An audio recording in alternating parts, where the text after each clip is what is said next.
Well, hello again. That's Tony, and today what we wanted to do was start a M14 inspection video, something that you can use as a guide to identify potential problems, or just in general. I'm going to do a lot of talking just about each individual component, starting from the flash suppressor all the way to essentially the rear sight. And just talk about the different things that could possibly go wrong with your rifle. Things you might not be looking for just because you don't know better, or they just could be very subtle things. So with that, we'll get started. Alright, so what I have here is a friend's rifle. He loaned it to me for this video. He built it himself off of a 7.62 mm receiver, and it's got all Winchester parts. This is a complete all Winchester build. I think the stock may actually be Winchester as well. But it's not shooting very well for him, and he asked me to have a look at it. So we're just going to start from the beginning, okay? Okay, so the very first thing that we're going to check is the flash suppressor. Okay, now unless you've taken the flash suppressor off, chances are it's going to be properly aligned and properly installed. But nevertheless, if you have a fancy gauge that you can use to check your flash suppressor alignment, go ahead and just push it in there and make sure it clears the flash suppressor. If you don't have a gauge, that's fine, don't worry about it. What you can do is you can look inside the opening, or the fancy word I like to use is orifice, the orifice of the flash suppressor, and look for copper streaks. If you have copper streaks inside the flash suppressor, that means that your bullet is striking the flash suppressor on its way out, and it's going to be way off target. Okay, so moving back, what we're going to also check for is cracks in the flash suppressor. Now, over time, for high usage rifles, there's a lot of hot gases coming out of here, and something to do with the angle that it cuts. But these portions of the flash suppressor have been known in the past. It's rare, but it can happen. These can crack, and so just really inspect the face of the flash suppressor. Inspect inside the grooves, or the gas slots on the flash suppressor. Make sure they're not cracked, because that can degrade accuracy as well. The next thing moving back that you want to check is the set screw here. Okay, now that would be a 1/16 Allen wrench. Okay, so go ahead and put that Allen wrench in there. Make sure it's good and tight. Okay, and that's a set screw that basically what it's going to do is it's going to hold this castle nut, or it's going to keep it from rotating loose. Okay, which brings us to our next thing.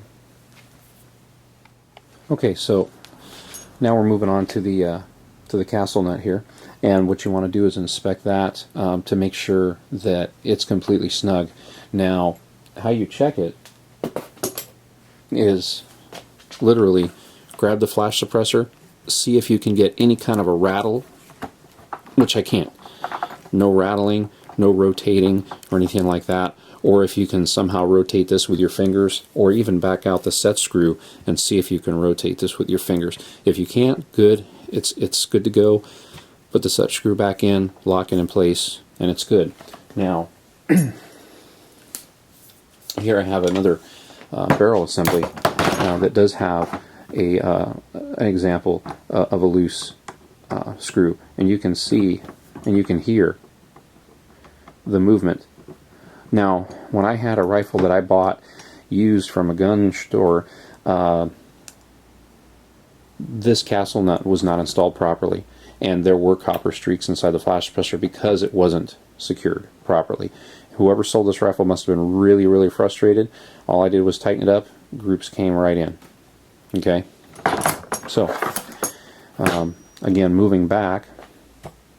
Okay, so moving back, the next element that we're going to expect is the front sight.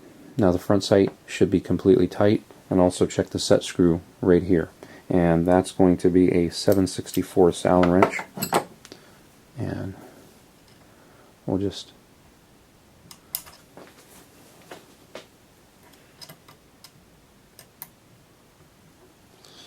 Okay, so you got your Allen wrench in there, and just give it a good push. Make sure it's still tight. If this is loose, then your front sight is free to move left and right under recoil. And if you're not looking for that, it's really going to wreak havoc on your groups. Okay? Okay, so moving back, the next thing after we've got our flash suppressor all checked is going to be the gas plug torque. Okay, now again, you can use a specialty tool like a battle arms development tool, or you can use a multi-tool, okay, or a boxed end wrench. Now, if you want to, sure, you could just go by feel and you can just wrench this thing down as much as possible. Now, what I do suggest you use is a proper gas cylinder wrench. Okay, so you're going to want a gas cylinder wrench over the end of the gas lock so that you can properly get the leverage that you need to on the gas plug. Okay, now the torque spec for the gas plug is anywhere from 120 inch-pounds, which is basically 10 foot-pounds, all the way up to as much as 23 foot-pounds. But most people stay within 120 inch-pounds to 150 inch-pounds, and they typically don't have any problems. But the Marine Corps rifle team used to use 23 foot-pounds for all their rifles.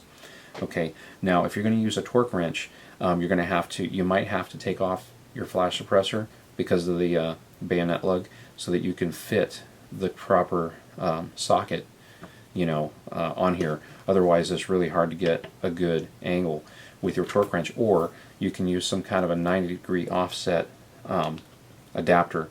Okay, when you're using one of these adapters, some people use a 90-degree adapter. Now, when you're using one of these adapters, make sure that the socket portion remains at a 90-degree angle, right, from the handle. Okay, so this is a good position, and this is a good position. Do not use this position. Do not use this position.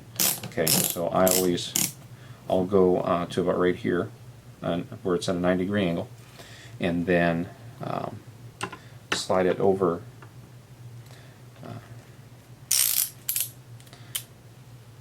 We'll slide it over the gas plug and just torque it.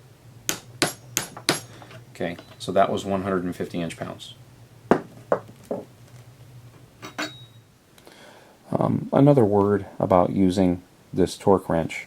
Okay, whenever you're using an adapter, you want to make sure that your adapter is no more than 2 inches, away from the center of your ratchet. This will ensure that you can use a 1-for-1 conversion scale. So if you want 150 inch-pounds, you just torque it to 150 inch-pounds. If you start getting longer, then you have to start throwing in some mathematical formulas to make sure that you have the proper torque, because now you're adding more leverage. Okay?